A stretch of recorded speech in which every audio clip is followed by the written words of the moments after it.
Hey, what's up guys? This is Anthony from Anthony's Customs, and for this video, I'm going to be talking about the top 10 Marvel Legends for 2020. As usual, this is my personal top 10 list, which means I am using my personal preferences to differentiate between all of these figures, which are objectively good. I find their places as best I can using their objective qualities, but then of course I have to use my own taste and preference to figure out where things belong. This list could easily change every time I make it. It'll change if you make it. It'll change if anybody makes it. So if you want to share your top 10 Marvel Legends in the comment section below, I welcome you to do that. That'll be fun. We'll have some conversations down there. I'd like to see what you guys think were the best figures. Or even if you want to just do your top 10 favorite, that's fine as well. This is mostly based on quality, but again, it does have my personal preferences, so hopefully you find that interesting, and it doesn't ruffle your feathers too much if something you like did not make the list. So without further ado, let's go ahead and talk about a couple of honorable mentions.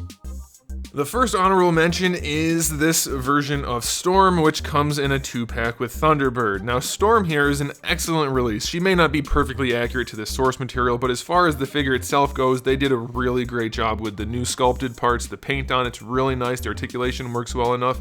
There's really nothing wrong with this figure in a big way, except for the fact that it's packaged in with this god-awful piece of garbage known as Thunderbird, or Thunder Turd, if you guys saw that review. It's an absolute shame that they bundled these two figures together because you have to buy the garbage one in order to get the good one, unless you go to eBay. And then the next one I want to have as an honorable mention is the Build-A-Figure Venom Pool. It's not fair to include this in a comparison against standard releases, only because it's a Build-A-Figure.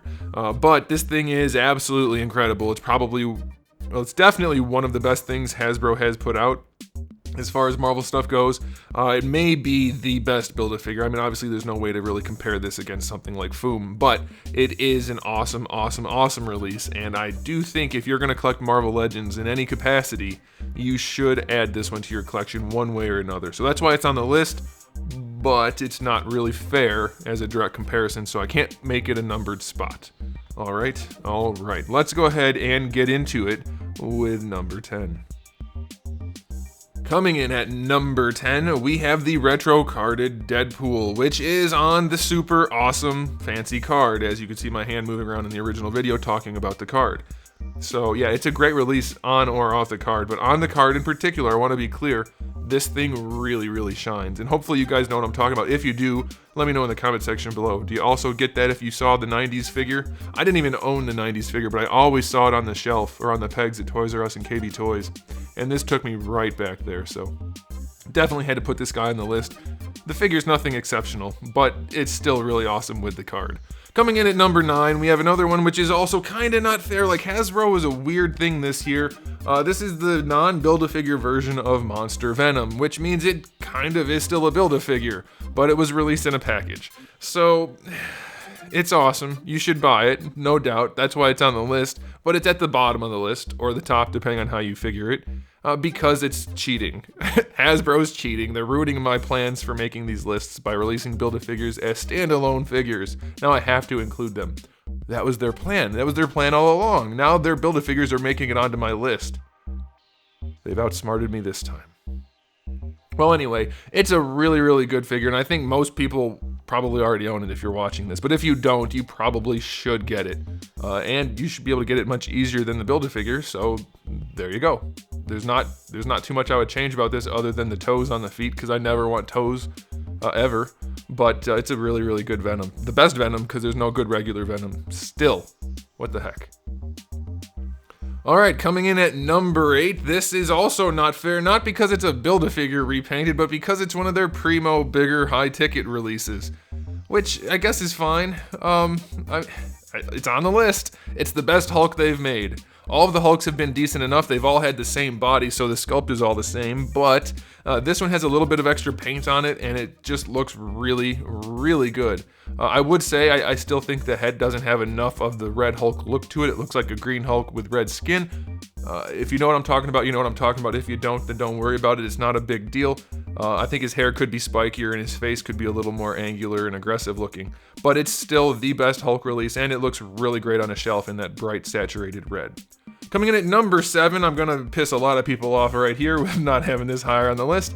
We have the retro carded Spider-Man, which is the new Spider-Man with all the new parts and fancy gadgets and things. And actually, it doesn't come with really any accessories. That's one of the reasons it's on the list. We don't have alternate hands or a web accessory, which really makes it an uninteresting release, I guess I could say. And frankly, some of the new articulation works really well, but the head doesn't connect to the neck, and the torso articulation actually impedes articulation more than it helps it. And you'll see in a figure we're going to talk about in just a little bit on this list, which is actually the standard Marvel Legends articulation. It works way better than this one. That being said, it's still probably the best Spider-Man they've released in the last 10 years. I know a lot of people love it, and that's fine, and it is a solid release. It's on the list, but those flaws are what's keeping it from going higher. And if you want to fight about it in the comment section, you're welcome to do that, but this is my list, so too bad. Number 6 is gonna go to the 2-pack movie Deadpool figure. And you're probably thinking, why is it so high on the list, or not number 1? Because it came with the other figure that very few people wanted. That's it. That's the only and the gun gluing thing. Like, I know half of you didn't have a lot of glue on your guns, and half of you had a ton of glue on your guns like I have. I don't really care about that as much, but the fact that you have to buy a 2-pack of a figure you don't want in order to get the really good Deadpool figure it just bugs me. But Deadpool himself, if you're going to go secondhand or third party, absolutely great release. Stuttering Stanley. I would definitely pick it up if I could, if I didn't already have one. That's my advice to you.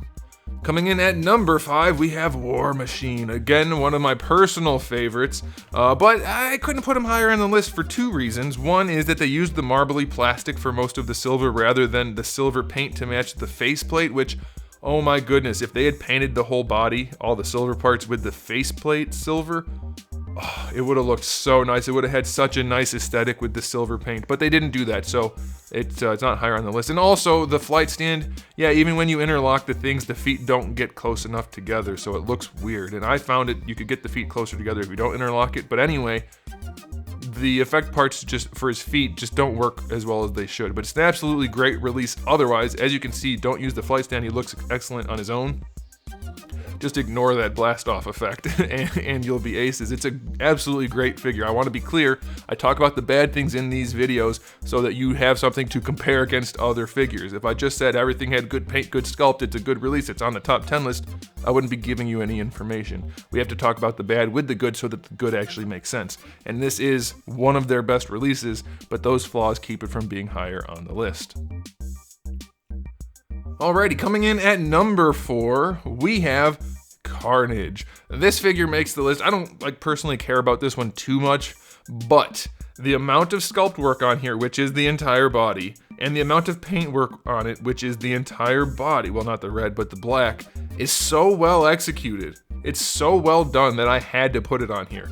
It's easily one of their best objective releases. The articulation also works really well on this guy. There's almost nothing you would need to change or could change to make it better. Unless you're going to talk about just making it a premium figure with even better hidden joints and things like that, sure. But for a $20 Marvel Legends figure, they don't get much better than this. For this character, I'm pretty sure you couldn't do any better at this price point with this company.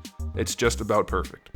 Alrighty, and coming in at number 3, this is the one I alluded to earlier, came from the same wave as the Spider-Man.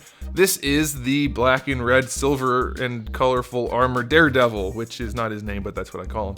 It's a better figure than Spider-Man. I'm sorry. It has all new sculpt, which is great, just like Spider-Man. Has plenty of good paintwork on it, which is great, just like Spider-Man. However, his articulation works way better. Every joint this guy has functions better than the one on Spider-Man. That really shouldn't be how it is. Spider-Man should always be the best articulated of all the Marvels. That's how I'm going to call it now, Marvels. But no, this Daredevil is a great release. I know some people don't care for the suit design. That's unfortunate, but objectively speaking, they couldn't have done much to make this better. Sure, he's got a big thigh gap, and you could adjust a few things here and there, kind of fat ankles. Little things like that are going to be wrong on just about any mass-produced figure.